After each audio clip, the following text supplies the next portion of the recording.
1964 से लेकर 2021 तक ऐसी कोई एक शाम नहीं होगी जिसमें छेल परेश का नाम नहीं आया होगा। आर.डी. बर्मन है, वो मुझे कह रहा है कि उनसे मिलो, मेरे पास काम नहीं। आमिर ने भी कहा, स्टार्स नए राइटर को कहाँ अलाउ करते हैं सब, तो वहाँ परेश रावल साहब मेरे मित्र आए, सीनियर मित्र, तो उन्होंने कहा कि चेहरा क्यों उतरा हुआ है। बोला यार मैंने इतना अच्छा सीन लिखा था और रामू ने सब काट दिया। खालिद मोहम्मद ने पूछा why the Rangeela is big success to Ramu Bombay Times में, तो बोला कि because of Sanjay Shail's dialogue. I think पिछले 40-50 साल के इतिहास में अगर किसी एक आदमी ने सबसे ज्यादा new writers, directors, lyricist, music directors, cinematographers, editors दिए हो तो वो एकमात्र राम गोपाल वर्मा। पूरा उर्मिला में तो सेक्स अपील ही नहीं है, छोटी मोटी होगी वासुदा टाइप की फिल्म, बॉम्बे से बोरीवली टाइप की, पसीने की कमाई, पसीने के साथ जो पिक्चर देखता है वो हमारा भगवान है। शाहरुख का जो भाषा पे कमांड है, well informed, we are not defusing a bomb, it's a film making. कोई कैंसर की दवाई नहीं ढूंढ रहे हम लोग। और ऐश शिवानी बिकेम अ कल्ट। अच्छा, वो आइडिया भी संजू का था। तो डेविड धवन साहब की मैं बात कर रहा था, जो पेपर पे एडिट कर लेते, तो सलीम साहब ने आके कुछ काटा कुछ, तब उन्होंने कहा कि बेटा मुंह ऐसा क्यों गिराते हो।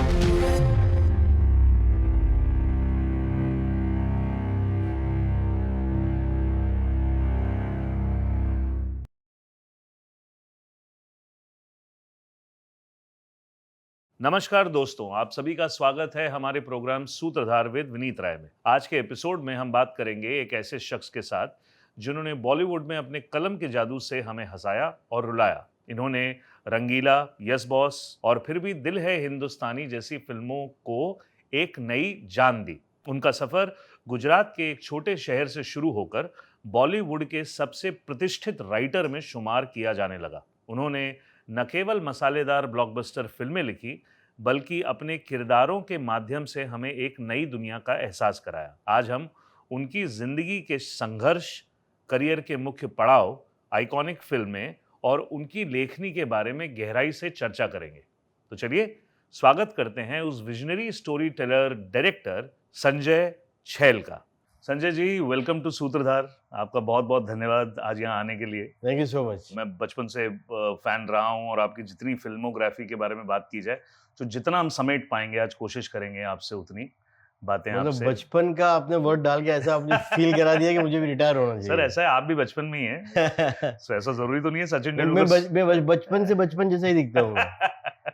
चलिए फिर शुरुआत की जाए आपके बचपन से। जी। आपके फादर एक आर्ट डायरेक्टर थे, तो किस तरीके से घर का माहौल था और कहाँ आपकी पैदाइश हुई, वहां से शुरू करते सी हैं। Basically I am from Gujarat. जी। मैं द्वारिका का हूँ, गुजरात द्वारका जो मंदिर है वहाँ का। जी। और जन्म वहाँ हुआ, लेकिन मेरा पूरा born and bought up in Bombay. अच्छा। तो मुंबई का हूँ पूरा, जी। मुंबई, बम्बैया जो भी कहो, जी। मुंबईया।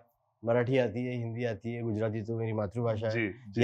यहीं पढ़ा लिखा। जी। मेरे पिताजी छेल परेश नाम की एक टीम थी, छेल और परेश। अच्छा। आई थिंक वर्ल्ड में किसी ने नहीं किए होंगे उतने ड्रामा के सेट्स किए।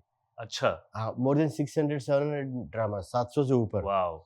एंड गुजराती, मराठी, इंग्लिश, हिंदी सारी लैंग्वेज बम्बई में। जी। तो मतलब अभी भी, मतलब अभी फिलहाल 2-3 साल पहले मेरे पापा के पार्टनर गुजर गए, तब तक वो नाम गूंजता रहा। मतलब 1964 से लेकर 2021 तक ऐसी कोई एक शाम नहीं होगी संडे की या सैटरडे की जिसमें छेल परेश का नाम नहीं आया होगा और थिएटर में सेट नहीं लगा होगा। वाह वाह। तो अपने आप में रिकॉर्ड है। और बाकी पिक्चरें भी उन्होंने काफी की, 30-35 पिक्चरें की। अच्छा। ज्यादातर गुजराती, कुछ हिंदी की, कुछ आर्ट सिनेमा की, जी। कुछ बाकी लैंग्वेजेस में की, और सीरियल्स काफी की। तो बचपन में पिताजी के की वजह से थिएटर का बैकग्राउंड रहा। जी। तो घर में स्क्रिप्ट आती थी तो वो पढ़ते थे, जी। तो तब से थोड़ा एक लगाव रह गया।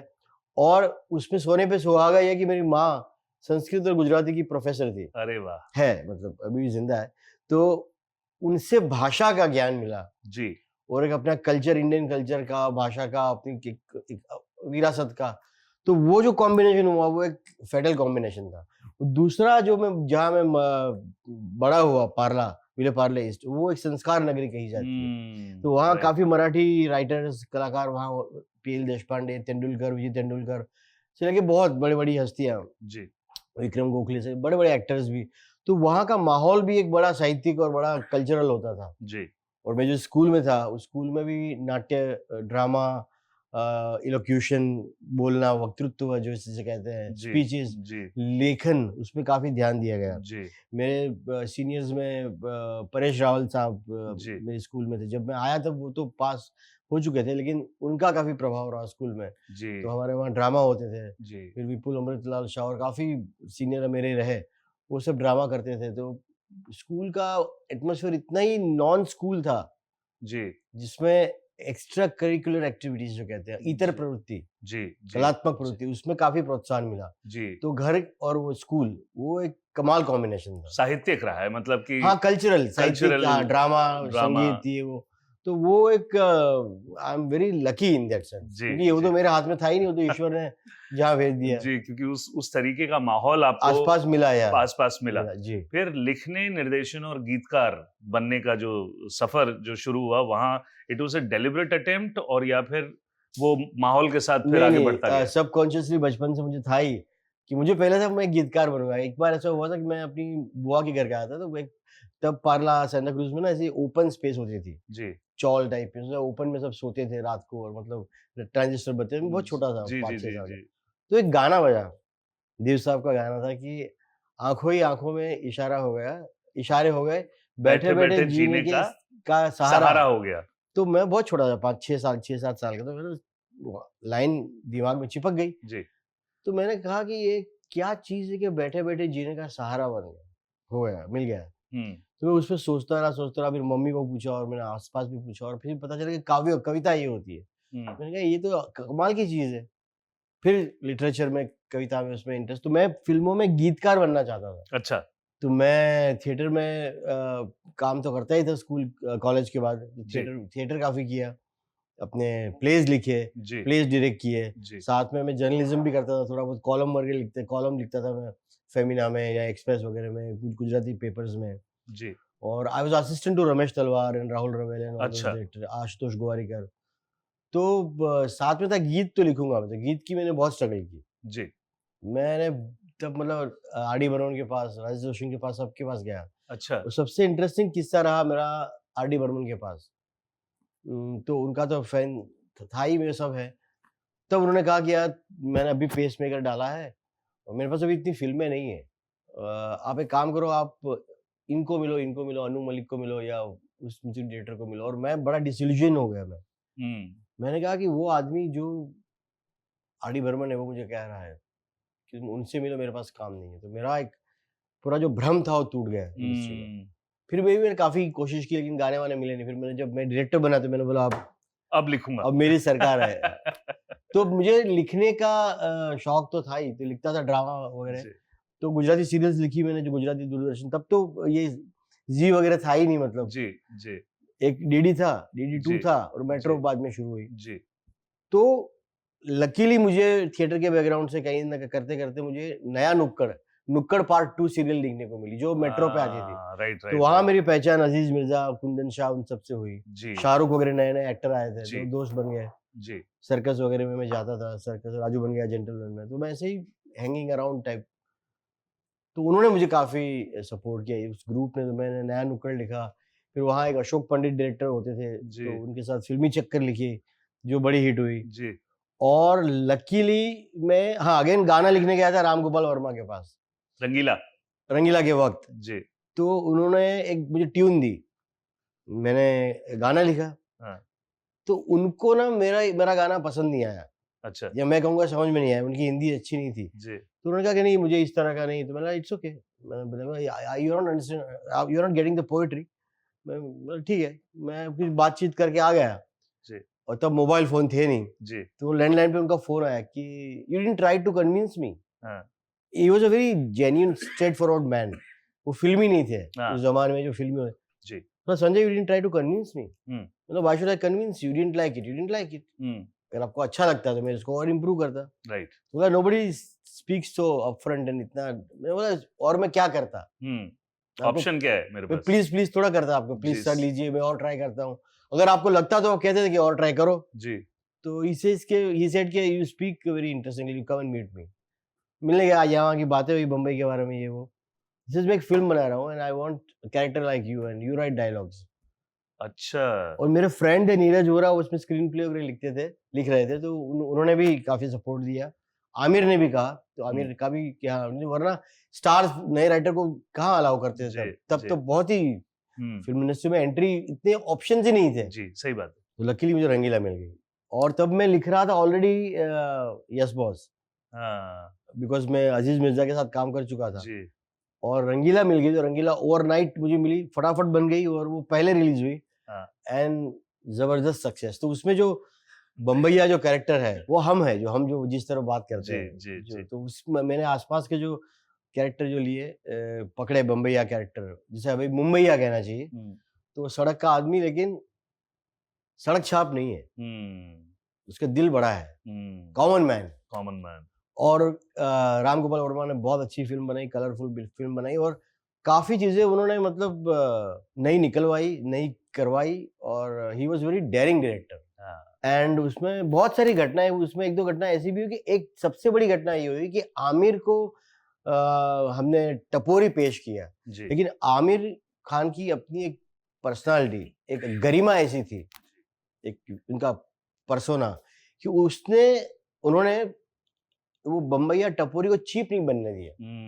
वो चालू सड़क छाप आदमी नहीं बना, वो एक डिग्निफाइड लड़का लगा कि जो दिल का अच्छा है, वो ब्लैक मार्केट करता है, लेकिन he is a nice man basically. So वो एक एलिमेंट वो कैरेक्टर को वो लेके आए जो हम लिख नहीं सकते। सही बात है। उनके परफॉर्मेंस में। और कई बार हम जो परफॉर्म करते थे, मैं और नीरज, आमिर उसी को फॉलो करते थे। उन्होंने काफी जम के काम किया, और कुछ सीन्स तो उन्होंने इतने अच्छे किए जो मतलब ऐसा लगता है कि उनके लिए ही बना है।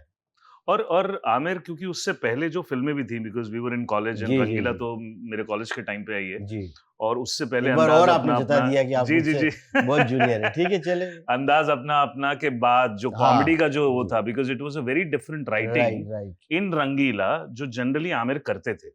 अगर आप देखें उसका जो आइकॉनिक सीन है होटल वाला, वो तो मेरा पर्सनल फेवरेट है। आपको पता है वो सीन शायद कट जाता। अच्छा। वो सीन मैंने लिखा था, सुनाया था, रामू को भी अच्छा लगा था, आमिर को भी अच्छा लगा था, सब हुआ था। तब मेरे पार्टनर नीरज आए नहीं थे शूटिंग में, मैं अकेला था। और अभी जहाँ टुलिप स्टार है जुहू पे, वहां पर शूटिंग हो रही थी। वहां पे पहले सेंटोर होटल थी, गवर्नमेंट की बहुत बड़ी होटल, जहाँ अभी शादियां वादियां होती है, टूटने वाली है। तो उसके नीचे जो एक लॉबी में शूटिंग हो रही थी, तो मेरा चेहरा उतरा हुआ था। तो वहाँ परेश रावल साहब मेरे मित्र आए, सीनियर मित्र। तो उन्होंने कहा कि चेहरा क्यों उतरा हुआ है? बोला यार मैंने इतना अच्छा सीन लिखा था और रामू ने सब काट दिया। तो रुक, तो रामू जी आए तो बोला अरे अच्छा तो है। फिर आमिर ने भी कहा अरे ये सब रखते हैं, करते हैं। अब क्या हुआ, Ramu was very clear about his vision, I must से। ही सेज कि या विल थिंक। अब उतने में क्या हुआ कि वहाँ की कुछ परमिशन की प्रॉब्लम हो गई, अच्छा, जगह की। अच्छा। तो रामू से अच्छा लेट्स शूट एंटायर थिंग, बाद में देखेंगे। हाँ। तो उन्होंने थोड़ा यहाँ शूट किया, थोड़ा वहाँ शूट किया, और पूरा शूट कर लिया। हाँ। एडिटिंग में देखेंगे। और बाद में एडिट होकर आया, जो आमिर ने परफॉर्म किया, जो पंचलाइन थी, देन माइंड ब्लोइंग। और then it's a rest is the history. AC is on sir. AC is on sir. तो इधर घुमाना। या वो एक्टर भी बहुत अच्छा था यार। हाँ, मतलब इनफैक्ट वो सीन मैंने नया नुक्कड़ सीरियल में भी उस टाइप का एक सीन लिखा था मैंने। अच्छा। कि चीकूवाड़ी का पकिया सेटल हो गया। अपने को भी सेटल होना चाहिए, क्या बोलती तू? सेटल होने का तो एक वो सेटल पे प्ले किया था। तो वो पवन मल्होत्रा ने किया था। तो मुझे वो एक उसकी गाइडलाइन थी मेरे मन में, क्योंकि वो सीन मैंने करवाया था, लिखा था मैंने, मतलब तो उससे उसका। लेकिन ये तो बहुत ही अच्छा। और बाकी रंगीला में आमिर साहब का परफॉर्मेंस, रामू ने जिस तरह शूट किया। अच्छा, रामू ने 3-4 जगह वो शूट किया, लेकिन लगता नहीं है, इतना अच्छा टेक्नीशियन है वो। राइट। मतलब लगा ही नहीं कि दो आदमी यहाँ आपस में नहीं भी बैठे हैं तो भी आमने सामने नहीं भी, ये दो इंसान, और कहाँ शूट किया, और 3-4 घंटे में। एंड वो वेटर का जो कैरेक्टर किया, जो वो भी बहुत अच्छा, राजीव, उसने भी अच्छा रिएक्शन दिया। So it was. और मजे की बात ये है कि जब वो फिल्म हिट हो गई, फिर वो फिल्म फेयर अवार्ड का सब हुआ, तो खालिद मोहम्मद ने पूछा what is why the Rangeela is big success to Ramu right right Bombay Times में, तो बोला कि because of Sanjay Shail's dialogues in the waiters performance. वाह मतलब थोड़ा उनका आमिर का जो भी चल रहा होगा इसलिए भी होगा, या कुछ तंज भी कसा होगा, जो भी होगा इक्वेशन, बट ये सीन का वो था। जी जी अमेजिंग। और उसी समय मतलब ये तो आइकॉनिक फिल्म थी, और यस बॉस देन हाँ, शाहरुख की yeah. लाइफ की भी एक बहुत ही बहुत अच्छी इम्पोर्टेंट थी। फिल्म थी मेरी खुद की फेवरेट फिल्म है। जी।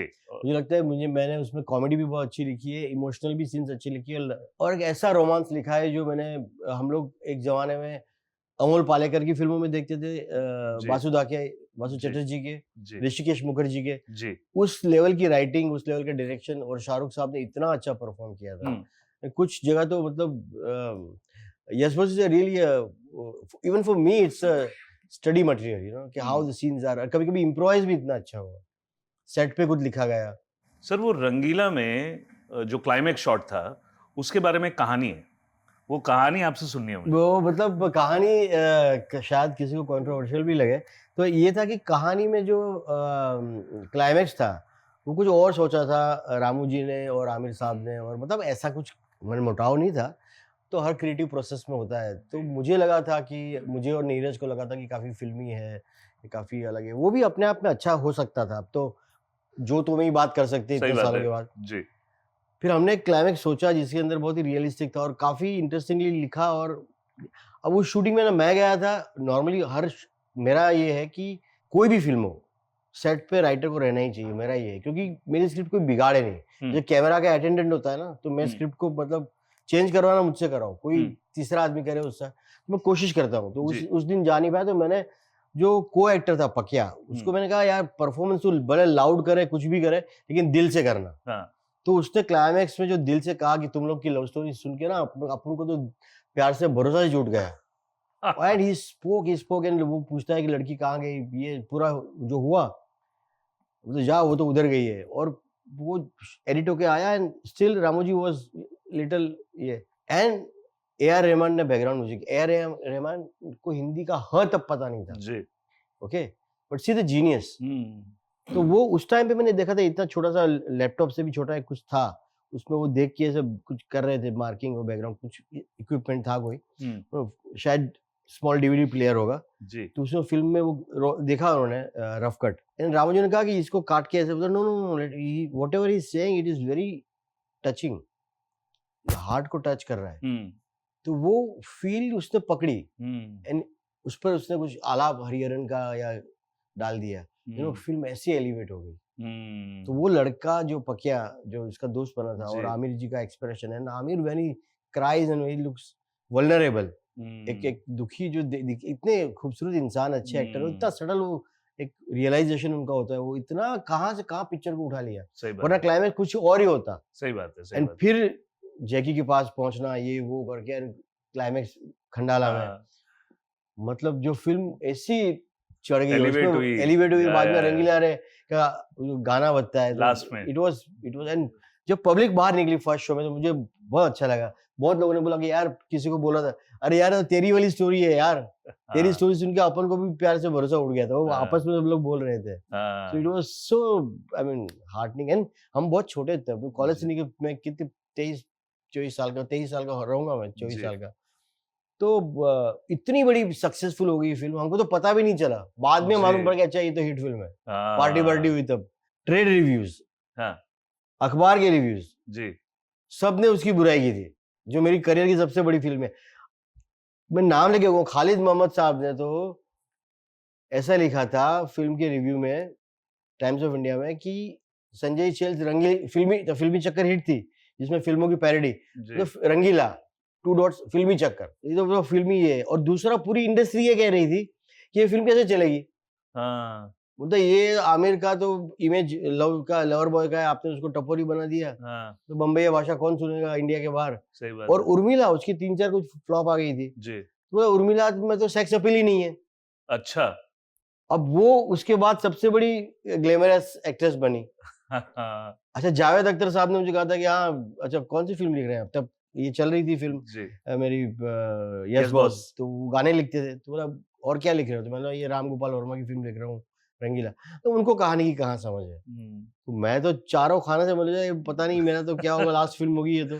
एक ने तो किसी ने तो बोला था, डायरेक्टर का नाम नहीं लूंगा, तो कि ये छोटी मोटी होगी वासुदा टाइप की फिल्म, बॉम्बे से बोरीवली टाइप की। हाँ, मतलब उतना भी चल जाए, मतलब अपने तो बॉम्बे से वो बोरीवली सर्किट होता था ना उस समय, वो हाँ सर्किट डिस्ट्रीब्यूशन का, मतलब बम्बई में ही डिस्ट्रीब्यूशन चलेगी, का। जी, बोरीवली से भी पार नहीं, मतलब हाँ, बॉम्बे सेंट्रल जो पार्ट है उतने में ही चलेगी, उसके सबब में भी नहीं चलेगी अच्छा, बोरीवली के आगे। तो मैंने कहा चलो अपने तो जिंदगी इतनी ही देखी है दुनिया, तो उसमें हाँ, तो चल जाए, तो राइट, थोड़ा राइट। कॉलर टाइट करके चलेंगे हम।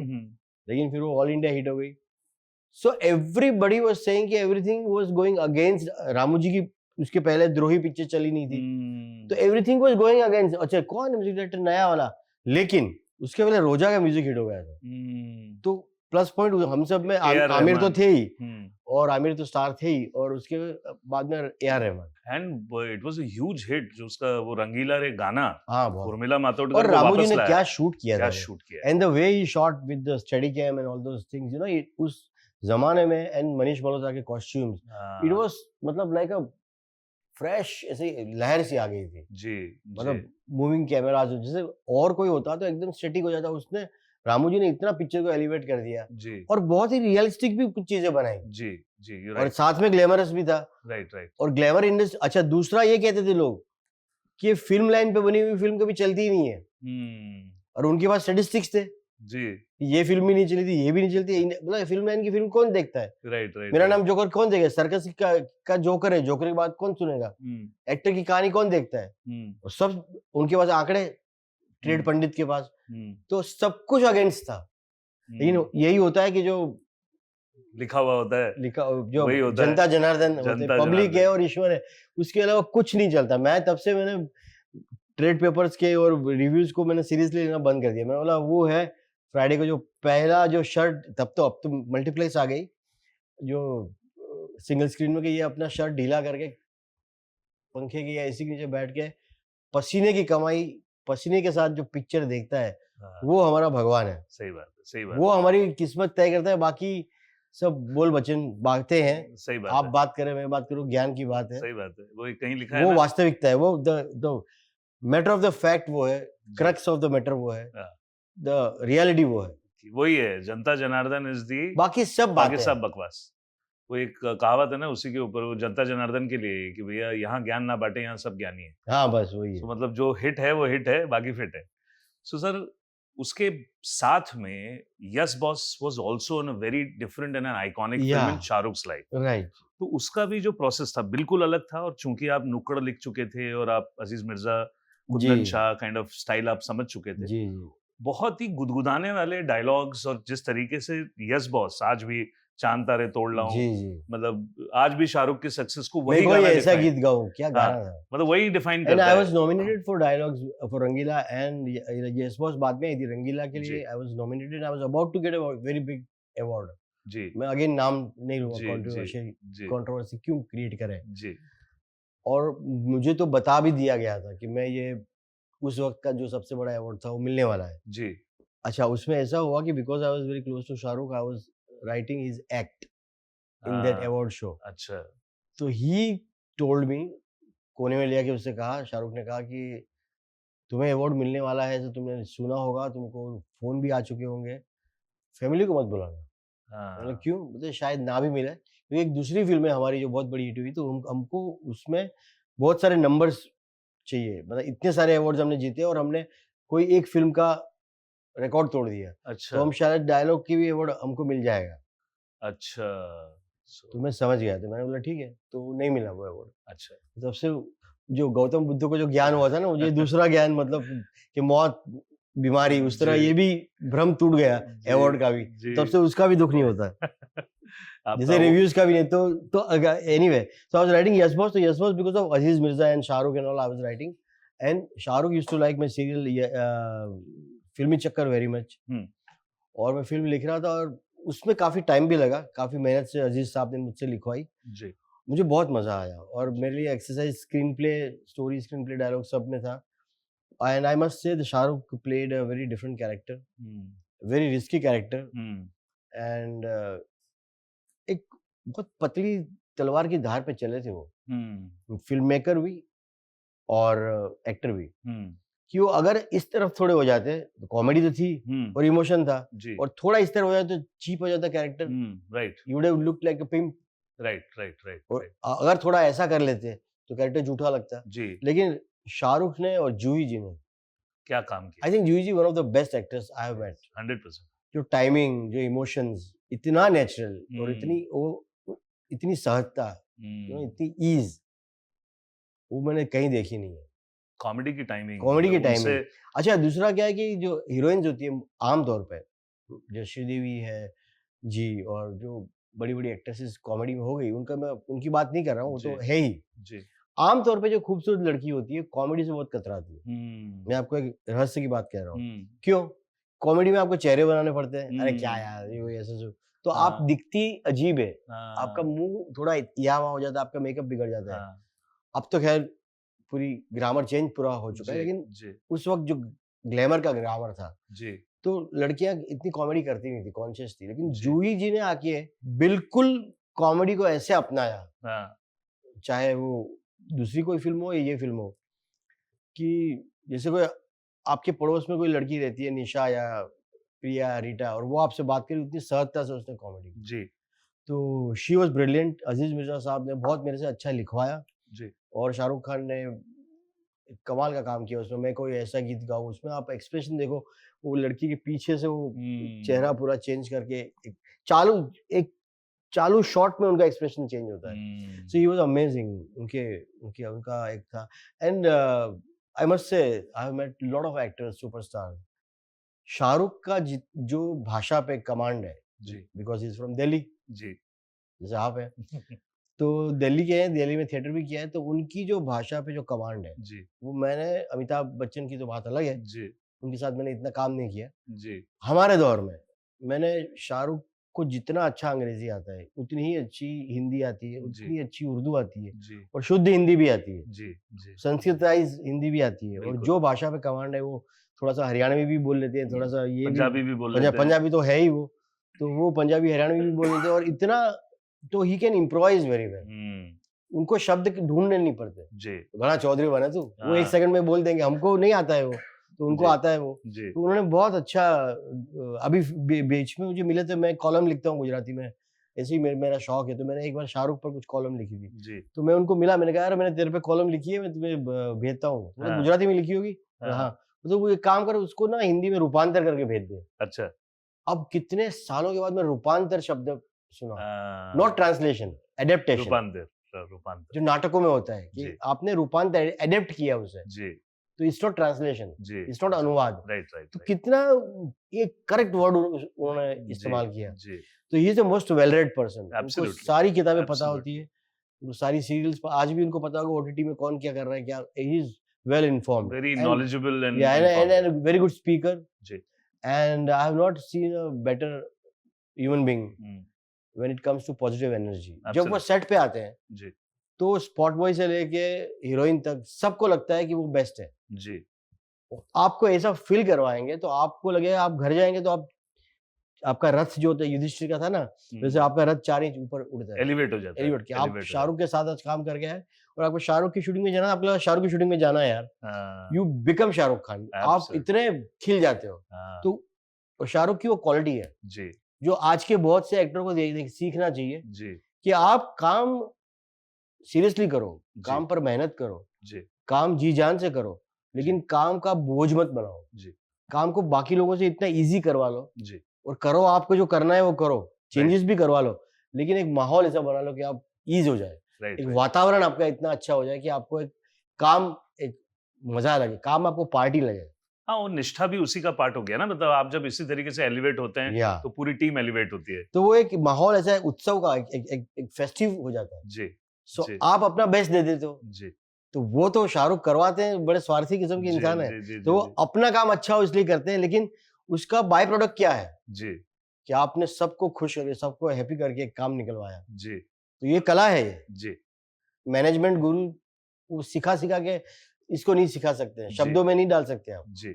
और उसी को उन्होंने एलिवेट किया, फिर भी दिल हिंदुस्तानी, जी। Which is again written by you. या एंड उसमें मैं वो फ़िल्म शुरू-शुरू में इतनी चली नहीं थी, क्योंकि तभी नई-नई चैनल वॉर शुरू हुई थी, न्यूज़ वॉर। जी, जी, तो जी, मीडिया वाले काफ़ी खफ़ा हो गए थे। जी, कह रहे हमारे हमारी बारे पोल में खोल दी। हमारे बारे में कैसे बोला? हम तो ऊंचे हैं ना, जी हम तो ब्राह्मण्स हैं, मतलब मैं जी। कास्ट वाइज नहीं बोल रहा हूँ, मतलब एक जो हम अपर है, hierarchy wise, hierarchy wise. Hierarchy wise. Again कोई उसका हाँ अन्य अर्थ ना निकाला। आजकल जी। तो बोलने इसी से पहले सोचना पड़ता है, सोचने से पहले बोलना पड़ता है और उसके बाद इरेज भी करना पड़ता है, सेल्फ सेंसरशिप आ गई है। जी, तो मीडिया को लगा कि हमारे बारे में कौन बोलेगा, हम हाँ। सबको बोलते हैं, राइट तो हमने तो उस पर मजाक किया। राइट तो एक्चुअली शाहरुख एंड अजीज साहब बना रहे थे कुछ और, तो मैंने, और वो प्रोड्यूस कर रहे थे अजीज और शाहरुख और अजीज साहब और जूही। जी।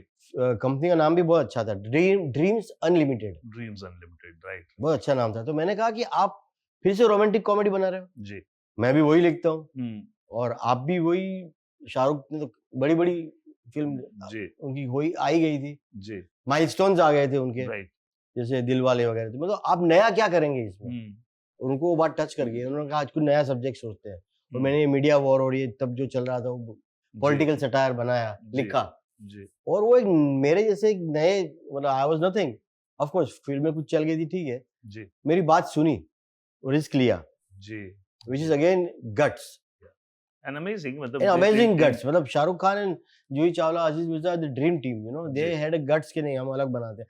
अगेन रामू, जी। रंगीला के बाद उन्होंने मैड कॉमेडी बनाई, दौड़, दौड़। जो उतनी चली नहीं थी लेकिन बाद में कल्ट बन गई। तो सबने बोला कि आप रोमांटिक कॉमेडी प्रॉपर बनाओ, तो नहीं वो तो बन गई ना, अब नया करते हैं।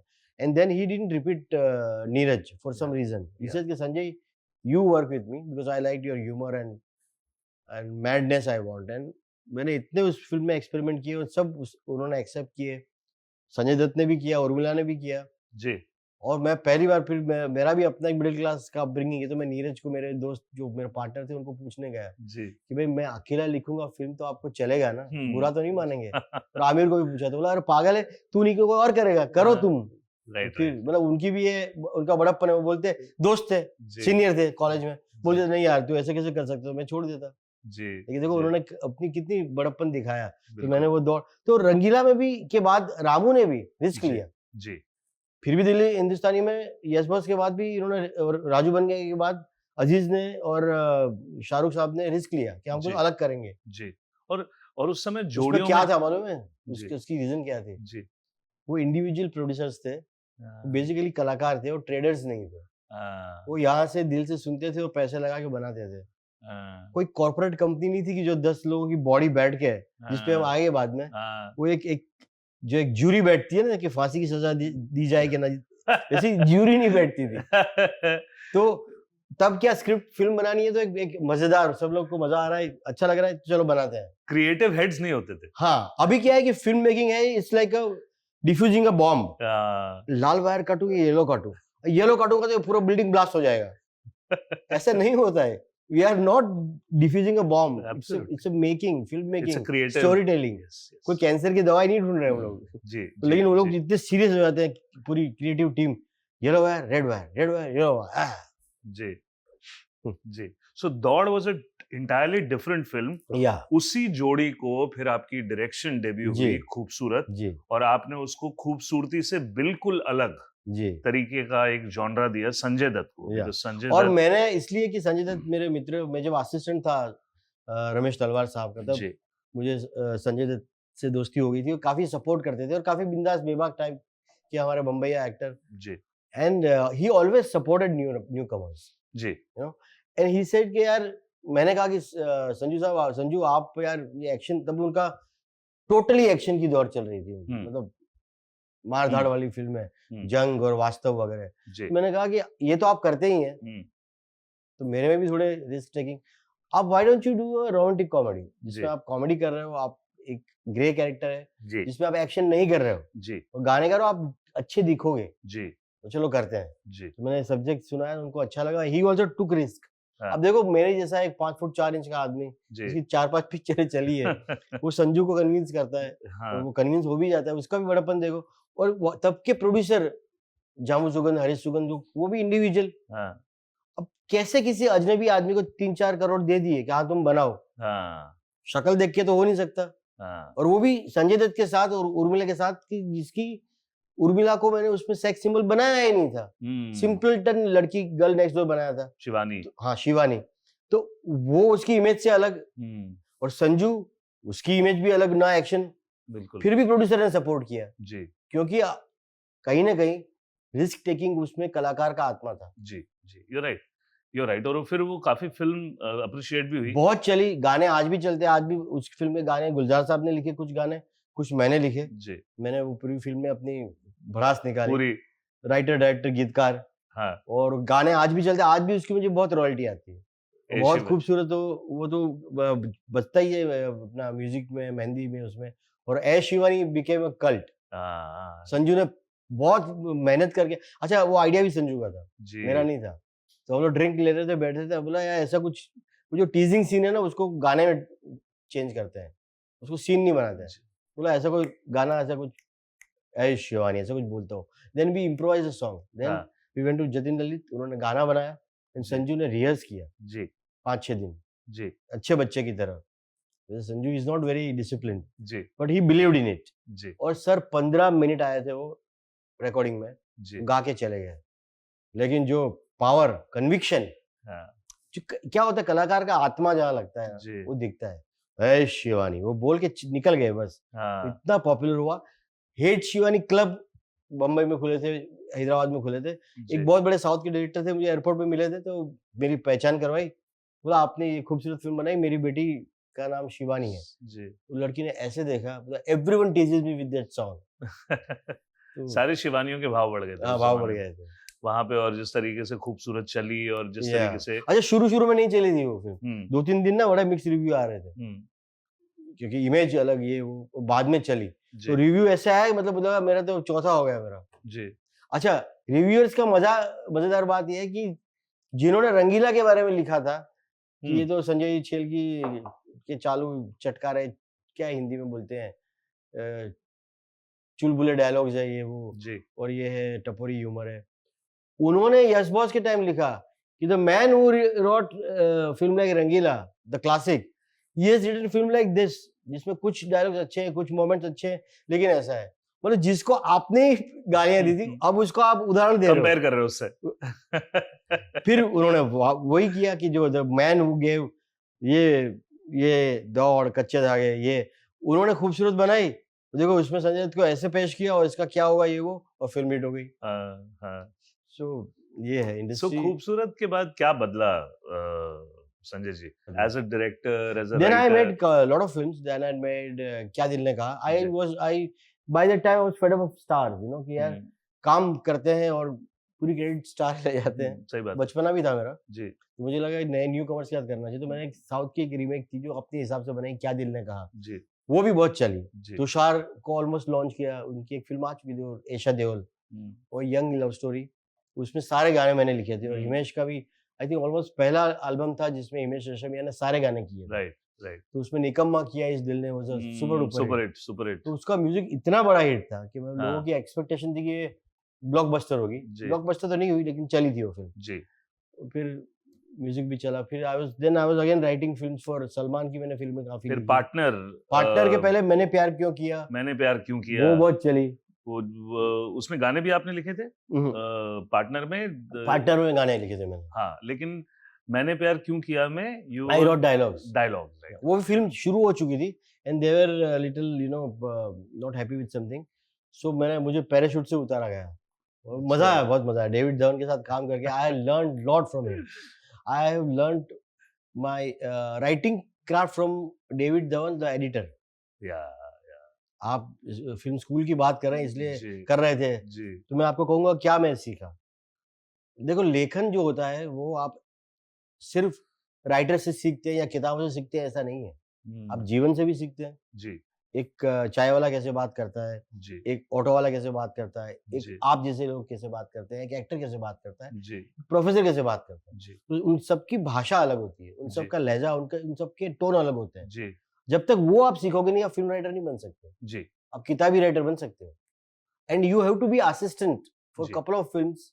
मैं जी, सारे राइटर्स को कहूंगा जी, कि अब 2-3 फिल्में असिस्टेंट बनो, सेट पे रहो, जी, तो आपको समझ में आएगा फिल्म कैसी लिखी जाती है। जी, यू राइट। क्योंकि आपको आसपास का माहौल, कैमरामैन ने क्या किया, कहाँ पे डायलॉग कटा, एडिटर ने कहाँ काटा, कितना क्लोजअप में आया, कितना लॉन्ग शॉट में गया। अब 2 आदमी चल के आ रहे हैं, तो वहाँ लाइन्स ही नहीं है आपके सीन में लिखी हुई, तो आपको वो ऐड करनी है। हुँ, तो वो सारा जो है तो फिल्म तो बनती है सेट पे, बिल्कुल और बाद में एडिटिंग में।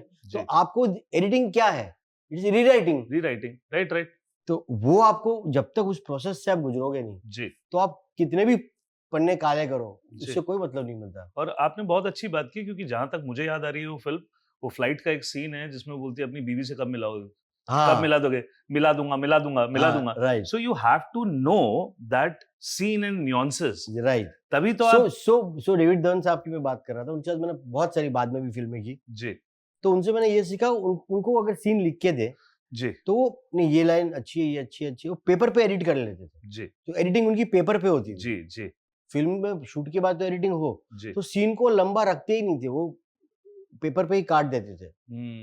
तो कौन सी चीज आपका जो है, क्या नेक्टर है, ये अमृत क्या है इस सीन का, सही बात है, सही बात। पंच क्या है, वो as a director, as a writer आपको पहचानना बहुत जरूरी है। जिसको वो कला आ गई, उसको सब कुछ आ गया। फिल्म मेकिंग पेपर पे कैसे बनती है, सही बात। और बाद में शूटिंग के बाद एडिटिंग में रीराइटिंग होती है। सलीम खान साहब, because I think Arbaaz and was a producer of Maine Pyaar क्यों किया, जी। एंड सलमान फैमिली, तो सलीम खान साहब तो लेजेंडरी, जी। तो वो फिल्म देखने आए, तो वैसे ही हम तो पसीने छूट रहे थे कि भाई जी। हेडमास्टर आ गए, अभी तो क्या कहेंगे। और अच्छा, उनका जॉनर भी नहीं है, वो तो ड्रामा वाले आदमी है, एब्सोल्युटली। लेकिन पर्सनल लाइफ में बहुत ही फनी इंसान है, बहुत बड़े विद्वान है। जावेद साहब भी बड़े फनी है, जी। तो उनसे तो सीखना बहुत हुआ, उसकी बात करेंगे। तो सलीम साहब ने आके कुछ काटा, कुछ कटवाया, कुछ ये, तो थोड़ा मुझे लगा भी। तब उन्होंने कहा कि बेटा मुंह ऐसा क्यों गिराते हो, what I am doing is I am rewriting your film. फिर मुझे लगा कि हाँ, टोटालिटी में आप जी। जब ओवरऑल पिक्चर देखते हैं, तब ये लाइन की जरूरत नहीं है, इसकी जरूरत नहीं, इसकी जरूरत नहीं है, तो करेक्ट उन्होंने किया। राइट। तो वो जो है ना, एक बर्ड्स आई व्यू, तो हम तो इतने अटैच हो जाते हैं। आपका अगर कोई घर का जो पेशेंट है, भगवान जी। ना करे वो आईसीयू में है, जी। तो आपका तो अटैचमेंट है, क्या हुआ, बीपी बढ़ जी। गया, ये हो गया, ग्लूकोज लेवल ये सब, ये हार्ट बीट ठीक है, डॉक्टर डिटेच होता है, सर्जन जो होता है, ये एक्सपर्ट होता है, वो तो आप बैठिए, हम कर रहे हैं। तो एक अलग पॉइंट ऑफ व्यू भी जरूरी है। सही बात है। और वही बोला जाता है ना कि जो फिल्म का एडिटर होता है और हाँ। ट्रेलर का एडिटर अलग होता है, बिकॉज उसके लिए वो हर सीन उसका बच्चे की तरह होता है, उसको जी। लगता है कि हर सीन चलेगा।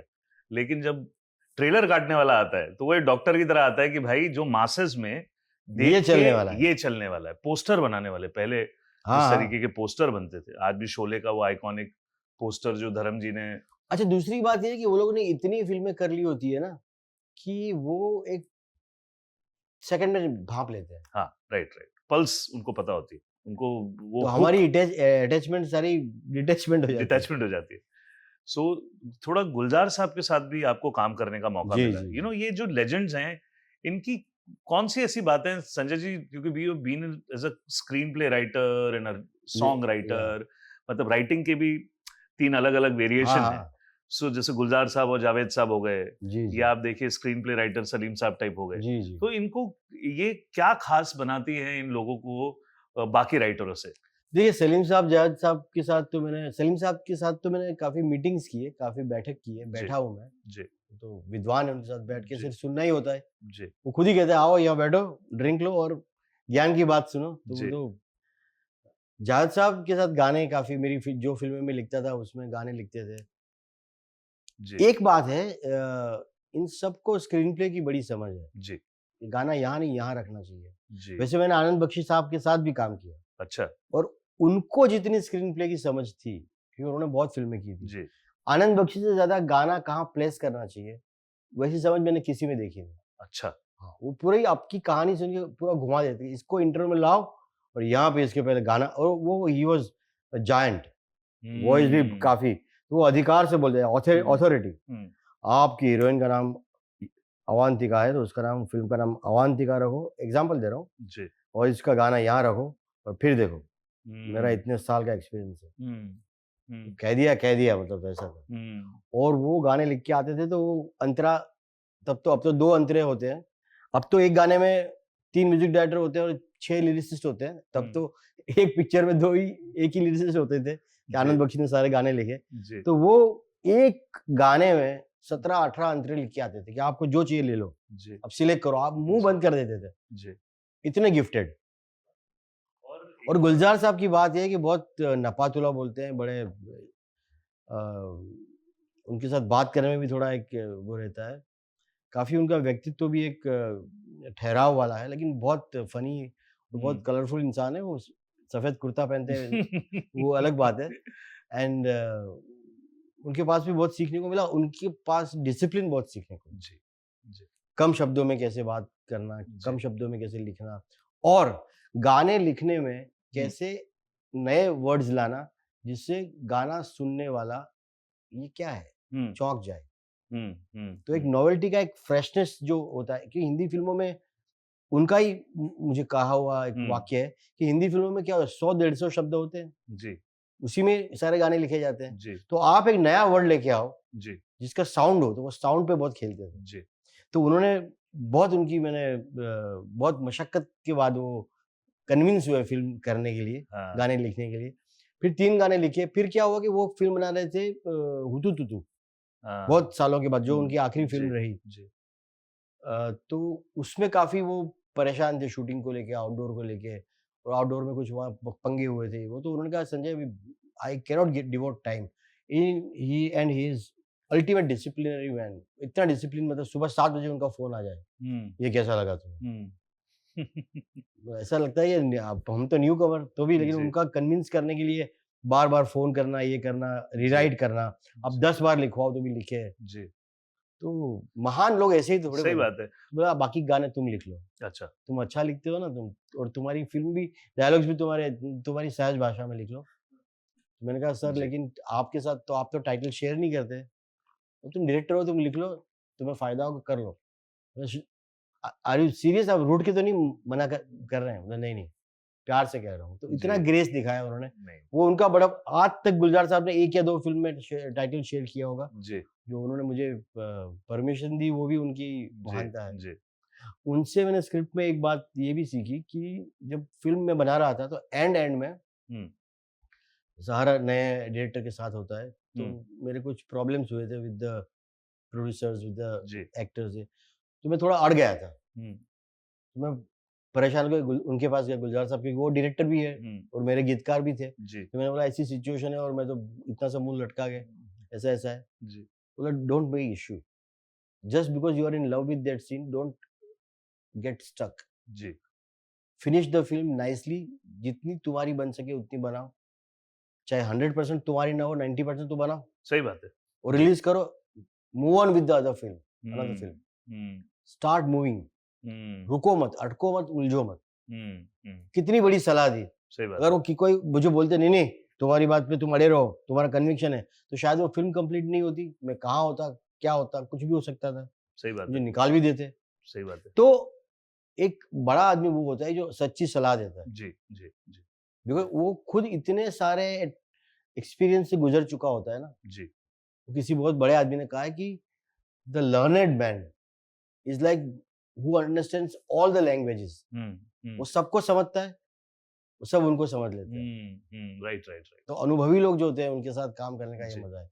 एंड जावेद साहब का अपना है, बहुत फनी इंसान है। जी मतलब पता नहीं क्यों कॉमेडी फिल्म लिखते नहीं है। हाँ इज़ अ गिफ्ट ऑफ गैब है उनको, सेंस ऑफ ह्यूमर तो सेंस ऑफ बहुत ह्यूमर तगड़ा है। कमाल की है। चालाक बहुत है, जी बहुत चालाक है। मतलब वो जी गाना अगर लिखे और उनमें अगर हम ऐसे ही कह दें सर थोड़ा इतना चेंज और कुछ, तो वो प्रूव करने के लिए उनके पास, मतलब वो वकील है। वो हाँ अपना गाना प्रूव करके रहेंगे। हाँ खैर बाद में वो खैर रिलेट भी कर लेते हैं, उतना हाँ वो नहीं है, लेकिन he is a very smart person. I think I I met one of the जी स्मार्टेस्ट गाय, वो जी कैसे गाना कन्विंस करना, कैसे जी सिचुएशन को, बहुत जी मज़ेदार इंसान है। और चौमुख प्रतिभा है, मतलब हाँ डायमेंशंस उसमें बहुत है उनमें। जी जी और एक बार अगेन युगार में फँस गया था। मुझे एक हम्म बहुत लंबी स्पीच लिखनी थी, जो शाहरुख खान फिर भी दिल इंसानी में लाइव बोलते हैं, लास्ट में लास्ट में, और वो पूरा नेशन को हम्म एड्रेस करके। जी तो लंबी स्पीच थी, तो मैंने लिखी थी, तो उसमें क्या करना, मतलब क्या बहुत कुछ था उसमें। तो डायरेक्टर ने कहा कि हम जावेद साहब से इसको लिखवाते हैं। मेरा तो मुँह उतर गया। जावेद साहब को बिठाया, बोला ये संजय ने लिखा है, हम्म और ऐसा नहीं कि तुमने खराब लिखा है, लेकिन देखते हैं और हम्म पिक्चर की भलाई के लिए। जी तो जावेद साहब को पूछा गया कि भाई ऐसा ऐसा है सिचुएशन है, तो बोला आपके राइटर ने क्या लिखा है, तो बोला मैंने ये लिखा, तो बोला पढ़ो, तो मैंने पूरा जोश में पढ़ा, तो बोला इसको बिल्कुल चेंज नहीं करना चाहिए, जिस कन्विक्शन से लिखा है ऐसे ही परफॉर्म होना चाहिए। और चाहते तो वो 2 मिनट में लिख देते, जी सही बात है। क्रेडिट ले लेते, लेकिन नहीं, तो ये परफेक्ट है ये। जी उन्होंने एक वर्ड को चेंज करने के लिए कहा जी। था, बाकी उन्होंने कहा जो है वो एक फिल्म की रिदम के साथ जा रहा है। जी देखो अगेन बड़े आदमी की ये पहचान है जी कि किसी का काम ले लेना, क्रेडिट ले लेना या छा जाना, वो सब इनसिक्योर नहीं है, सही बात है। सब कुछ कर चुके हैं ना। तो मैं तो लकी था कि मुझे इतने अच्छे लोगों के साथ काम करने मिला। मैंने मजरू साहब के साथ काम किया, मजरू सुल्तानपुरी के साथ अच्छा कुछ फिल्मों में, तो वो अलग ही दुनिया के आदमी थे वो। जी तो जी मतलब मैं तो कहता हूँ I am a really lucky man that I work with all these stalwarts जी जी and I was in a right place right time बस। बिल्कुल। और एक जो गेम चेंजर होते हैं ना इंडस्ट्री के अंदर, जी, कुछ जी। गेम चेंजर्स में से जो बहुत बड़ा नाम आता है, जिनके असिस्टेंट आज भी बड़ी-बड़ी फ़िल्में कर रहे हैं और उनके नाम से खा रहे हैं, उनका नाम है राम गोपाल वर्मा। कोई और सवाल नहीं आपने Ram Gopal Verma the legend, because he is, I personally think कि इंडस्ट्री को मूव करने वाला एक एक एक इंसान होता है ना, जो आता है और उसके बाद इंडस्ट्री को अलग डायमेंशन में। आई थिंक पिछले 40-50 साल के इतिहास में अगर किसी एक आदमी ने सबसे ज्यादा न्यू राइटर्स, डायरेक्टर्स, लिरिसिस्ट, जी म्यूजिक डायरेक्टर्स, जी सिनेमाटोग्राफर्स, जी एडिटर्स दिए हो, तो वो एकमात्र राम गोपाल वर्मा। बिल्कुल बिल्कुल। और सारी इंस्टीट्यूट्स में किसी इंस्टीट्यूट की बुराई नहीं करता हूँ, फिल्म इंस्टीट्यूट को एक तरफ रखो, और इस आदमी का जो कंट्रीब्यूशन है रिवोल्यूशन लाने में, जी जी जी एक्सपेरिमेंट करने में, जी जुआ जिसको मैं हम्म गलत अर्थ में नहीं कह रहा हूँ, लेकिन गैम्बलिंग करने में कि ऐसा कुछ करते हैं, ऐसा अलग बनाते हैं, मतलब पाथ ब्रेकिंग, इसमें कोई दो राय नहीं है, क्योंकि इतना कंट्रीब्यूशन मतलब आप देखिए किस किस को उन्होंने चांस नहीं दिया, और ऐसे ऐसे को दिया है कि जिसके बारे में लोगों को पता नहीं था, और उस आदमी का कन्विक्शन कि ये संजय शील यही करेगा, गाना नहीं, ये डायलॉग करेगा, ये दौड़ करेगा। खूबसूरत में भी फिल्म दिलाने में उनका बहुत बड़ा, प्रोड्यूसर को कहा कि नहीं Sanjay will direct, I am behind him, जरूरत नहीं पड़ी, लेकिन उनका एक पुश था, उन्होंने कहा कि नहीं don't worry he can manage it. अब इतना कहना भी बहुत बड़ी बात है, जी जी बड़े बड़े डायरेक्टर किसी नए डायरेक्टर को आने नहीं देते। सही बात है, सही बात। और वैसे तो अनुराग कश्यप हो, मनोज वाजपेयी हो, आप नाम लो, टेक्नीशियन सर, आप टेक्नीशियंस, आप निवास लो, आप जितने लो, ये सब उसी वहीं से निकले हुए हैं डीओपी, सारे। कितने कितने सारे सिनेमाटोग्राफर्स, जी और तो और सर फिल्म को डिजिटाइज करने वाले करने वाले हैं। तो हम तो पहले रील्स में बनाते थे, जी लेकिन डिजिटल में बनानी प्रॉपर हिंदी फिल्म, ये भी तो रिस्क उन्होंने लिया। जी स्टेडी कैम, जिससे वो मूविंग कैमरा जिसे कहते हैं, जो चेज वगैरह में यूज होता है, जो जी। इतना बड़ा होता है, कैमरामैन लेके भागते हैं, वो कहीं साउथ में कहीं धूल खा रहा था, इन्होंने शिवा फिल्म में यूज किया मूविंग कैमरा, उसके बाद तो स्टेडी कैम का सबने इस्तेमाल शुरू किया। जी तो जी स्टेडी कैम जो मूविंग कैमरा जो है जी भाग दौड़ में, जी उसका हिंदी फिल्मों में उपयोग करना ही राम गोपाल वर्मा ने सिखाया। सही पहले बात। होता होगा, ऐसा नहीं कह रहा हूँ, लेकिन इतना फोर्स के साथ Ram Gopal Varma's contribution nobody can even measure. Legend, he is legend. Nobody can even measure, I am saying. You are right, तोल माप नहीं है सही बात है।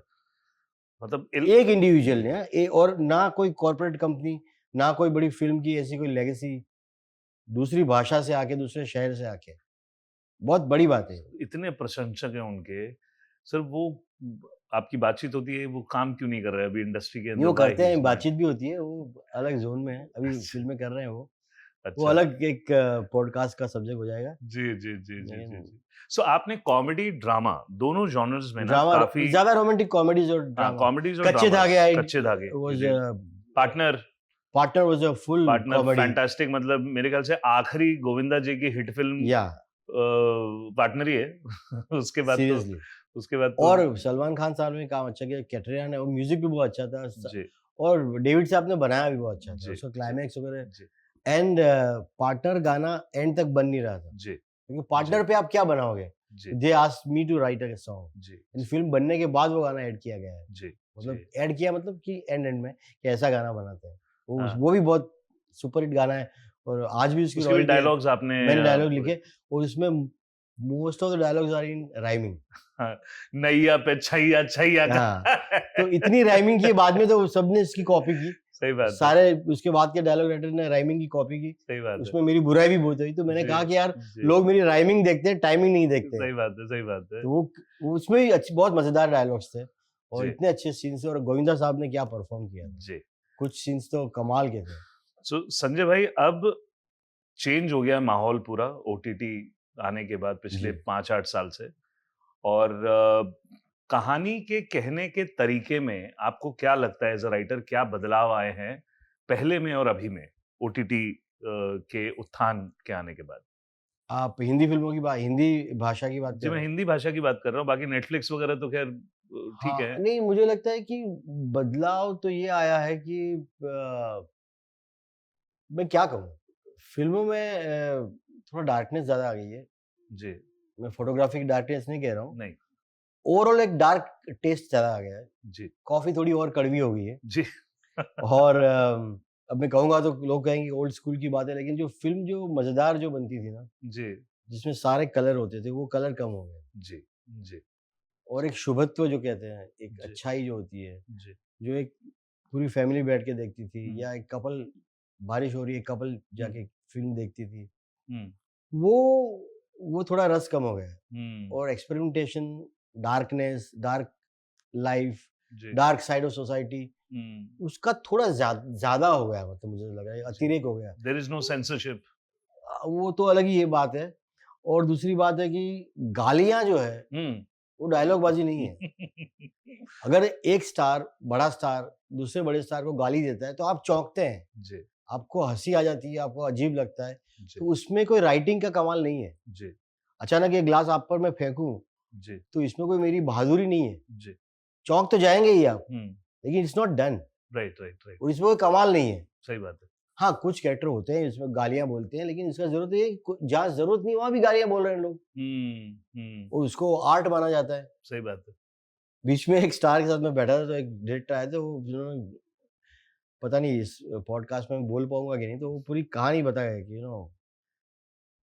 ऐसा, ऐसा, ऐसा, और बीच में अंग्रेज़ी गालियाँ, गालियाँ, गालियाँ, गालियाँ, हुँ। गालियाँ, गालियाँ, अंग्रेज़ी गाली, 2 वर्ड, 2 वर्ड, 2 वर्ड, अंग्रेज़ी गाली, हिंदी गाली, ये पूरी कहानी तो ये एक कहानी सुना गया है कि गालियाँ दे के गया है?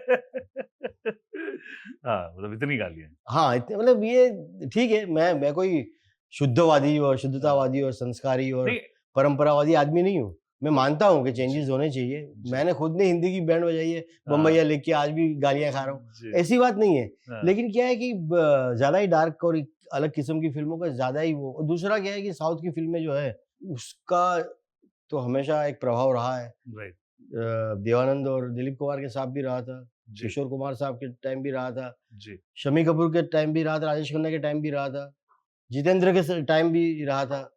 साउथ वाले बीच-बीच में आके हिट बना के जो होता है ना, आक्रमण करके चले जाते थे। जो भारत पे बहुत आज भी। सारे आक्रमण हुए ना, कभी मुगल आए, उसके पहले इसके बाद अंग्रेज आए, उसके पहले शक, हूण सब आए, हाँ, तो चंगेज़ खान, तो वो सब तो चलते रहता है। तो बॉलीवुड के आक्रांता साउथ वाले हैं। हाँ, तो साउथ वाले आते हैं, अचानक हम सबको हिला के चले जाते हैं। जी, अब मैं देखता हूँ कि भई वहाँ की जो हिट फ़िल्म है, वो देख के आप बनाते हो, यहाँ के स्टार्स, जी, तो 100 में से 1 हिट है, वो बनाते हो आप। जी, तो वो लोग भी तो फ्लॉप बनाते हैं, जी, और वहाँ के लोग आके बनाते हैं, वो भी तो बहुत सारी बनाते हैं, एक चलती है, जी, लेकिन वो दिखती है कि हाँ, साउथ वाले आके बना के गए। जी, तो साउथ का थोड़ा ऐसे ही हिंदी फ़िल्म वालों को आकर्षण रहा है, और थोड़ा एक एहसास कमतरी भी रही है। जी, जी, जी, जी, इन्फिनिटी जी, कॉम्प्लेक्स के वो लोग बड़े डिसिप्लिन्ड होते हैं, वो लोग का काम बड़ा वो होता है, वो लोग बहुत बड़े ग्रैंड बनाते हैं। हाँ, चल रहा है वो, तो वो हमेशा चलता रहता है। Grass is greener on greener the other other side. Side. ये कॉर्पोरेट का जो पूरा माहौल है, जी, इसमें लेखकों और डायरेक्टर्स के क्रिएटिव राइट्स जी। कहाँ तक धूमिल हुए हैं? देखिए, मैं एक बात कहूँ, कॉर्पोरेट के आने से 2-3 चीज़ें अच्छी भी हुई हैं। एक फ़िल्म मेकिंग में डिसिप्लिन आई है। एक जो बाहर से जो पैसे आते थे, उसके जो सोर्स क्या थे, उसपे हमको सुनना पड़ता था, जी, वो सब भी कम हो गया। आप समझ सकते हैं हम किसकी बात कर समझ रहे हैं। गए? डिसिप्लिन आई, पेमेंट टाइम अच्छी तरह हुआ, फ़िल्म मेकिंग का एक क्लास बढ़ गया। हुँ, कुछ ऐसे लोग भी आए जो फ़िल्म मेकिंग समझते थे, जी, समझते हैं। मार्केटिंग थोड़ा फ़िल्म का अच्छा हो गया। एक रिलीज़ पर एक ट्रांसपेरेंट हो गया, बिज़नेस का जो था वो, कितनी आमदनी है, कितना पैसे भी अच्छे मिलने लगे प्रोड्यूसर्स को, हम सबको भी, राइटर्स को भी। राइटर्स को भी। मैंने तो फिल्में भी की है, मैंने आप राइटर्स में अटके हुए हैं, लेकिन मैंने 5-6 फिल्में की है, जी जिसमें से 3-4 चली है, 2 नहीं चली है, तो जी। ठीक है, जी जो चलता है उसी के बारे में बात होती है। तो कॉर्पोरेट्स ने आके काफ़ी, मल्टीप्लेक्स का ज़माना आया तो काफ़ी वो सब भी एक अपलिफ्ट कर दिया। तो कॉस्मेटिक तो काफ़ी चेंजेस आए। चेंजेस आए और अच्छा उनका एक प्रदान भी रहा। अब कुछ अच्छी बातें आती हैं तो उसके साथ बुरी भी आती हैं। साइड इफेक्ट भी आती है, तो वो तो क्रॉसिंग की भी साइड इफेक्ट होती है और कैंसर की दवाई की भी साइड इफेक्ट होती है, तो जी। साइड इफेक्ट के बिना तो इफेक्ट ही नहीं है। जी सही बात है। तो साइड इफेक्ट ये हुई है कि जो फिल्म मेकिंग का एक जो मजा था, जी जो एक स्पॉन्टेनिटी थी, जी। वो चली गई। और आपने रिस्क भी बोला, जो रिस्क रिस्क लेने की टेकिंग जो तो क्योंकि आप ज्यादा इवेल्युएट करते हो। राइट। अब ये ग्लास में बनाता हूँ, आप कोई ईश्वर भी कह सकता नहीं कि ग्लास कितना मार्केट में चलेगा, सही बात है। ठीक है ना? मैं तो एक ऐसे ही उदाहरण दे रहा हूँ, जी एग्जाम्पल दे रहा हूँ। जी। तो हर चीज का हम्म, इतनी कंपनियां खुलती है, इतने क्या कहते हैं, स्टार्टअप्स खुलते हैं, हम्म, कितने कम होते हैं जो जुकरबर्ग हम्म। और मस्क बन सकते हैं सही बात है। Ratio wise. तो फिल्मों में भी वैसे ही है, हॉलीवुड में भी इतना स्क्रूटिनाइज करते हैं वहां बैठ के, इतनी रीराइटिंग होते हैं, वहां भी 4 राइटर होते हैं, एक स्टूडियो का राइटर होता है, एक एक्टर का राइटर होता है, एक मेन राइटर होता है, स्क्रिप्ट डॉक्टर होता है। स्क्रिप्ट डॉक्टर होता है, स्क्रिप्ट कंपाउंडर होता है, क्या क्या नहीं होता है, लेकिन उसके बाद भी 95% फिल्म नहीं चलती है, हाँ, जबकि उनका तो वर्ल्ड मार्केट है। हाँ, सो मैं हमेशा कहता हूँ कि ये कॉर्पोरेट कंपनीज ने आके फिल्म मेकिंग का जो मजा था, जो उसको इतना छीछा लेदर कर दिया, उसका एनालाइज करना इतना कर दिया कि वो प्रोसेस का मजा चला गया और फिल्म सारी एक सी बनती गई। जी राइट। देखिए क्या है कि आप की सरनेम राय है, आप दिल्ली का एक जीवन लेके आते हैं, जी मैं बम्बई का एक जीवन लेके आता हूँ, कोई आएगा यूपी के से आएगा, कोई जी। आएगा राजस्थान से आएगा, कोई एक्टर होगा वो अपनी स्टाइल लाएगा, तो हर एक अपना अपना जीवन लेके अपनी अपनी फिल्म लेके आता जी जी। है ना? Right right. हर एक मेकर का, हर एक राइटर का, हर एक कलाकार का, हर एक म्यूजिक डायरेक्टर का, हर एक एक्टर का जी एक अपना एक अंदाज होता है। जी आप उसको तोड़ मरोड़ के एक ही मोल्ड में फिट कर दोगे, जी तो आप वो मोल्ड से बनाई हुई चीजें निकलेगी। जी। तो कहीं ना कहीं वहां फिल्म मेकिंग का जो एक सेंस ऑफ एक्साइटमेंट जो है, सेंस ऑफ डिस्कवरी है, वो चला गया। So too much scrutiny and too many people who has not understood the craft, they have not done the craft. I should not say, they all are my friends. I have to work with corporate companies, so I don't want to hurt them, but ऐसे लोगों का supervision हो गया कि जिनको शायद film making का उतना परिचय नहीं है, शायद उनके आशय, उनके जो हेतु है वो करेक्ट है, जी they mean properly, right they mean perfect, right. उनके इंटेंशंस बड़ी प्योर है, जी लेकिन इंटेंशंस के साथ एक्सपीरियंस भी होना उतना ही जरूरी है। You right absolutely. You know, आज मेरे पास कोई ऐसी कमाल की कार आ जाए जो फॉर्मूला 1 में चलती हो, but at the same time I should know how to drive it. और दूसरी एक बात मैं हमेशा कहता हूँ, बनी हुई स्क्रिप्ट पे, बनी हुई फिल्म पे सब एक्सपर्ट है। सही बात है। आपकी ऑफिस है या आपका स्टूडियो है, बहुत शानदार है, मैं देख के बोलता हूँ अरे यहाँ ये हो सकता है, यहाँ हो सकता है, लेकिन बनाऊं ना, जी जी। उसके बाद मैं बोल रहा हूँ ना। Right right right. आपने बनाया, फिर मैं बोलूँगा इसको ऐसे कर दो बस, हाँ तो वो तो हमारी हिंदुस्तान में तो सरकार में भी लोग जी ट्रेन लेट आती है, रास्ते पे तो बोलती है ये सरकार चलेगी नहीं, ट्रेन लेट आती है। हाँ वो तो पब्लिक को बोलने का अधिकार तो है, सबको ही है। तो बनी हुई थाली में तो सब बोल सकते हैं थोड़ा इसमें नमक ज्यादा है, सही बात। तो वैसी वाली बात है। So I think you know, coming to the crux, मुझे लगता है कि स्क्रूटिनी थोड़ी कम करके फिल्म मेकिंग की या वेब सीरीज मेकिंग की जो एक प्रोसेस है, जी उसको थोड़ी लाइव, इजी और रिस्क टेकिंग वाली और एक स्पॉन्टेनियस बना दी जाए, जी तो शायद और अच्छी फिल्में आएगी, और अच्छी वेब सीरीज आएगी और ऑडियंस और अट्रैक्ट होगी। सही बात। अभी क्या कर दिया है हमने, एक बहुत बड़े सेक्शन को निकाल भी दिया है। जी वो हिंदी डब, साउथ की डब फिल्में देखने लगे, वो भोजपुरी फिल्में देख रहे हैं। मैं उसमें कुछ गलत नहीं कह रहा हूँ, भोजपुरी फिल्में अच्छी है बुरी है ये नहीं कह रहा हूँ, या साउथ की फिल्में अच्छी बुरी, लेकिन हमने एक उस टेस्ट को अलग कर दिया है। जी तो हमने अपने ऑडियंस को सीमित कर दिया है। जी एक मल्टीप्लेक्स की जो टिकट्स के दाम है, वहाँ के जो पॉपकॉर्न्स के दाम है, वहाँ के जो पानी बिकता है, वहाँ पे जो शोज़ के जो प्राइसेज़ हैं, शोज़ की जो टाइमिंग्स है, वो सब करके एक मिडिल क्लास ऑडियंस, एक फैमिली कैसे हिंदी फ़िल्म ना देख पाए, उसकी पूरी एक रेसिपी हमने तैयार की है, पूरी प्लानिंग कर दी, प्लानिंग करके। प्लानिंग कर तो हमको पहले तो वो सोचना चाहिए practically. I am not discussing about any one company hmm. कि भाई एक मिडिल क्लास फैमिली है जो 40-50 हज़ार भी कमाता है, एक्चुअली वो भी 1% इंडिया में होता है, तो उनको कैसे 3-4 फ़िल्में हम्म। देखनी बम्बईया लैंग्वेज में परवड़ेगी, एब्सोल्युटली। कैसे वो अफोर्ड कर पाएँगे, लोअर मिडिल क्लास फैमिली कैसे कैसे कर खरीदेगी पाएँगे, तो tickets? वो उस पे आना पड़ेगा जो सिंगल स्क्रीन में होता था। जी। और वैसी कौन-सी फ़िल्में होगी जो पैन इंडिया सबको अच्छी लगेगी, जी। तो उस पे ध्यान ज़्यादा देना चाहिए। जी। और दूसरा स्टार्स जो है, उनको भी नाम तो नहीं लूँगा, कॉर्पोरेट्स के साथ, कॉर्पोरेट कंपनीज़ के साथ बैठ के अपनी प्राइसेज़, अपने एक्स्ट्रा एक्सपेंडिचर्स वो सब पे अब तो लोग बोलने भी लगे हैं, अब तो हिम्मत भी आ गई है। जी। जिन्होंने शुरू किया वही बोलने लगे, सही तो बात वो है। सब थोड़ा सीमित करके फ़िल्म मेकिंग में एक्चुअल पैसा लगे, जी। बाकी सब में ना लगे। जी। और वो फ़िल्म मेकिंग एक अच्छी, तो जी। मैं क्या कौन बोलने वाला अच्छी, लेकिन एक होलसम बने जी। और वो करेक्ट बजट में बने और करेक्ट दाम में उसकी टिकट और सिनेमा एक्सपीरियंस हो, तो ऑडियंस वापस आ सकती है। और कंटेंट इतना हो गया कि कंटेंट ही गायब हो गया, वो भी एक अब उसमें मुद्दा किसी का है। दोष नहीं है, उसमें ना कॉर्पोरेट कंपनीज का दोष है, ना हमारा जी। है। वो हाथ में जब मोबाइल आ गया तो वो रील्स देखते-देखते मनोरंजन की जो भूख है, बढ़ गई है लोगों की। खत्म हो चुकी है, मर हाँ, चुकी है। हाँ, अब आपको मैं ऐसे ही आप बैठे हैं 10 गुलाब जामुन दे दिया, आपने खा लिया, बोला यार खाना नहीं खाना मुझे। हाँ, मम्मी रहने दो आज मैंने खाना खा लिया है। बीवी को बोलते हैं अभी हो गया मेरा।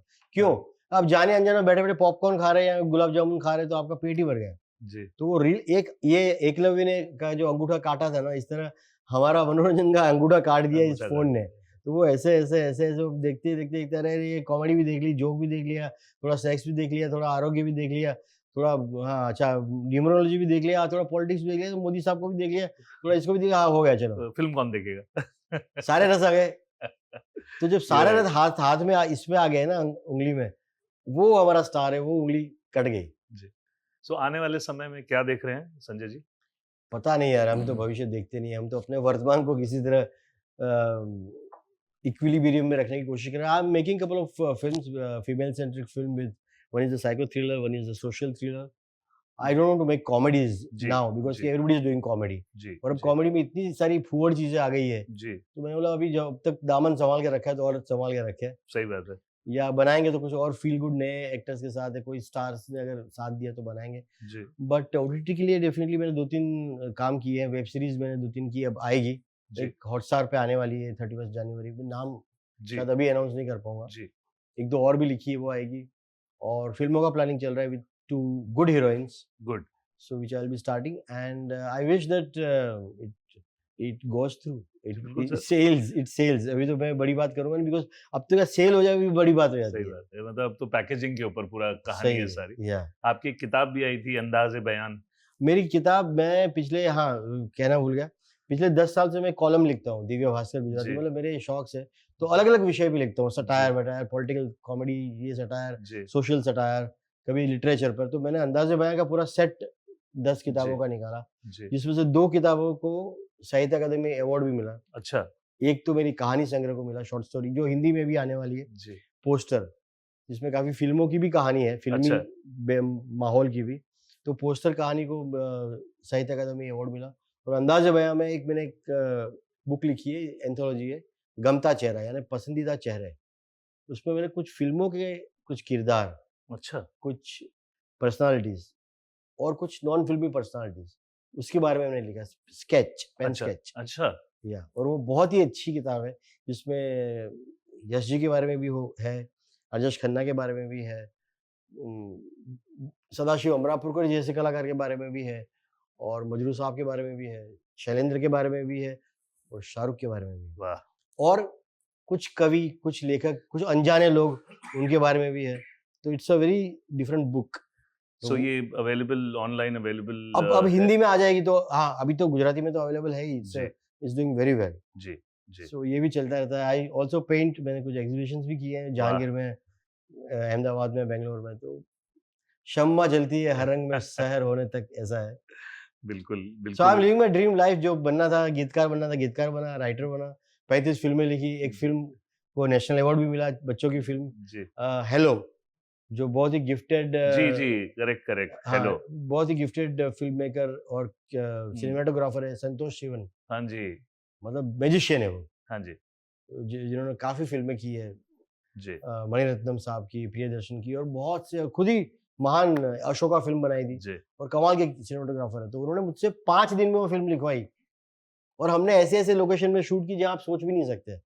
वाह! बजट बहुत कम था, हुँ, और वो फिल्म लिखी, उसको नेशनल अवार्ड मिला। हुँ, जैसे मैंने कहा, यार आपके घर में यहाँ अंदर शूट कर ले आधा घंटा, अच्छा, या किचन में, मेरे ऑफिस में कर ले थोड़ा, तो मेरी ऑफिस में थोड़ा कर लिया काम, इस तरह film, because the director Santosh Sivan, the gifted cameraman, तो उन्होंने बोला हाँ यार ऐसा करते हैं, इसको इधर करते हैं, हो जाएगा चलो। वो फिल्म जो चली है, और वो थिएटर में भी रिलीज हुई, जी, उसका गाना भी मैंने लिखा था, जी, और वो फिल्म कमाल की फिल्म है वो, द हेलो, जी, एक बच्ची और एक कुत्ते के बारे में। जी, इट्स इट्स मूविंग फिल्म, जी, एंड आई आपके पॉडकास्ट में जो भी दर्शक है उनको कहूंगा कि आप वो अवेलेबल है यूट्यूब पर, जरूर देखिएगा। जी, बिल्कुल, बिल्कुल, बहुत बहुत बेहतरीन फ़िल्म है, मैंने तो और देखी है। चिल्ड्रंस फिल्म सोसाइटी ने प्रोड्यूस की थी, वो बहुत बहुत कम पैसे में, जी, and that is I think only film, one of the film जो थिएटर में रिलीज हुई थी, वरना वो हुँ, सिर्फ फेस्टिवल में जाती है, वहाँ जो बनती है वो। जी, अब तो गवर्नमेंट ने वो डिपार्टमेंट भी बंद कर दिया है, राइट, राइट, राइट, वो तो पता नहीं पूरा क्यों कर दिया है। जी। अब बच्चों के लिए फिल्म नहीं बनानी है, सरकार ने तय कर लिया है, तो नहीं बनती है। सो चूंकि आपने इतनी अर्ली एज में आपका काम सिनेमा के शुरू साथ किया, बाल विवाह, सिनेमा किया, बाल विवाह जो हुआ, हाँ, और इतना लंबा बॉडी ऑफ वर्क जिसके बारे में हमने तो डिस्कशन आप मुझे किया। दादा साहेब फाल्के देखिए, मुझे अब अब नहीं रिटायर नहीं नहीं करोगे ना? नहीं नहीं, बिल्कुल, अभी तो आपका जो अगला हाफ है जी, वो बहुत बड़ी बड़ी फिल्में हमको देखनी है, और इंशाल्लाह, ईश्वर डिफरेंट, ने चाहा तो। बिल्कुल, और डिफरेंट जॉनरा जो आपने किया है, और सचमुच ये अलग-अलग, मैंने जितनी फ़िल्में की एज़ अ डायरेक्टर, जी उसमें मुझे इतनी कामयाबी नहीं मिली, उसकी वजह भी है कि मैंने हर बार अलग जॉनर ट्राई किया है। जी जैसे मान गए Mughal-e-Azam was a completely different kind of a satire जी ऑन थिएटर बेस्ड, जी और उसमें मल्लिका शेरावत और राहुल बोस और परेश रावल, जी फिर पटेल की पंजाबी शादी वाज़ अ फैमिली ड्रामा, क्या क्या Dil Ne Kaha was a pure love story. जी जी एंड दैट टाइम 2002 में, जी उसका म्यूज़िक तो चला ही था, जी तब लिव इन रिलेशनशिप की बात कही थी, जब मतलब वो टैबू तो क्या, बात कोई सुनने को तैयार नहीं था। जी, राइट राइट और राइट, खूबसूरत में एक्शन जी इमेज के बाद संजय दत्त को रोमांटिक इमेज दी, and you not believe, you जी कैन आस्क संजय दत्त, वो फिल्म देखने के बाद सबसे अच्छा कॉम्प्लीमेंट मुझे दिया था सुनील दत्त साहब ने, कि मेरा मुंडा इससे खूबसूरत कभी दिखा नहीं। और वो फिल्म देख के मुन्ना भाई के लिए mister great film maker Vidhu Vinod Chopra साहब ने संजय दत्त को सिलेक्ट किया तो नहीं कह सकते, जी, लेकिन सोचा कि ये कैन डू या सेंसिबल कॉमेडी, और a comedy which is not loud but a feel good film, जी जी, एंड महान फिल्म उन्होंने बनाई, उन्होंने और राजू ने, rest is history, rest is history. So I am happy that थोड़ा बहुत संजू की इमेज चेंज करने में मैंने जी एक हल्का सा पुश दिया, बाकी जी तो उन्होंने किया, वो जी अपनी जगह पे है ही बड़े जी कलाकार, मैं कौन कहने वाला। जी, मैं कभी क्रेडिट लेता नहीं, क्योंकि सबका होता है फिल्म, सही बात है, जो कोई लिखता है ना फिल्म बाय XYZ, मुझे बड़ी हंसी आती है। How can a film bye XYZ, एक स्पॉट बॉय से लेके, एक गीतकार से लेके, एक राइटर से लेके, एक कैमरामैन, कितने लोगों का कंट्रीब्यूशन है, राइट राइट, कॉस्ट्यूम डिजाइनर का। तो एक फिल्म बाय हो ही नहीं सकता, सही बात है, film by so many people, right, and director बनाता है, जी राइटर, तो उनका विजन है सिर्फ। जी जी। So wish you all the very best thank you so Sanjay much, जी, and I enjoyed the thank you very much. Podcast, and I am sure कि आप मेरे अच्छे शॉट्स रखेंगे, और अच्छा मुझे खुशहाल और एक प्रॉस्परस और एक पॉजिटिव इंसान या फिल्म मेकर, नहीं नहीं राइटर, सर, आप डायरेक्टर हैं और इतना कुछ सीखने, प्रोजेक्ट करेंगे आप, मतलब इतना इतना कुछ और सीखने ऐसा को भी नहीं मिला। बार बार कहेंगे कि इन्होंने पहले फिल्म बना ली, अभी इसको दादा साहब फाल्के दे दो यहाँ से गली नुक्कड़ में, और वो उसको मिलेगा retire- आपको, दादा साहब फाल्के अभी नहीं मिलेगा, अब जब वो आप एक्चुअल वाला आपकी एक्चुअल वाला, जब आप फिल्मोग्राफी उतनी पहुंच जाएगी पहुंच तो जाए, मिलेगा। मेरी कोशिश तो यही जी रहेगी। जी, thank you so much Rai thank you साहब, so much sir, thank you and so much pleasure sir, meeting you, and wish you all the very and best, and looking I forward. विश आप जितने पॉडकास्ट के जो दर्शक है ये देख रहे हैं, एक अच्छी मुहिम शुरू की है फिल्म मेकिंग के बारे में, मास्टर क्लास की, और फिल्म मेकिंग कैसे होती है, तो इसमें भी मैंने कुछ बातें की, आगे भी शायद बुलाएंगे तो बात करेंगे। तो ये सब सुनना और इससे कुछ सीखना बहुत जरूरी है। सीखना मैं बहुत ज्ञान बांटने की बात नहीं कर रहा हूँ, बल्कि एक्सपीरियंसेस जो होते हैं वही इंसान को उसका रास्ता आसान बनाता है। एंड ये पॉडकास्ट है वो जरिया है। And I am happy and I am wishing you all the best to become a good writer, director and film makers. Thank you very much. Happy cinema viewing. Thank you very much. Thank you very much. Hi, this is Sanjay Shail, writer director of Hindi films Bollywood. And Friday Talkies में मैंने जो एक बहुत अच्छा कमाल का interview किया, मेरा इंटरव्यू हुआ, ये मैंने बातचीत की विनीत राय के साथ, बहुत ही मज़ेदार है। आप देखिएगा ऑन फ्राइडे टॉकीज़ एंड इसे सब्सक्राइब भी कीजिएगा और हमेशा देखते रहिएगा। You will enjoy, you will learn and you will smile. Bye bye, this is Sanjay Shail. Do watch me on Friday talkies.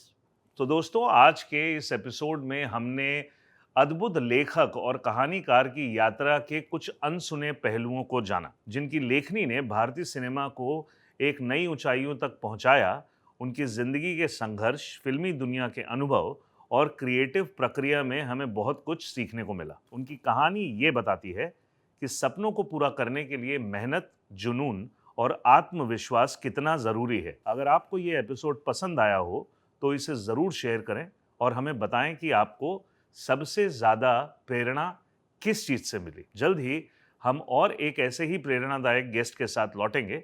तब तक के लिए अपने सपनों पर भरोसा रखें और अपना ख्याल रखें। और अगर आपको ये एपिसोड पसंद आता है सो प्लीज़ आप हमें कमेंट करें और किस तरीके के गेस्ट को आप देखना चाहेंगे कमेंट में ज़रूर बताइएगा।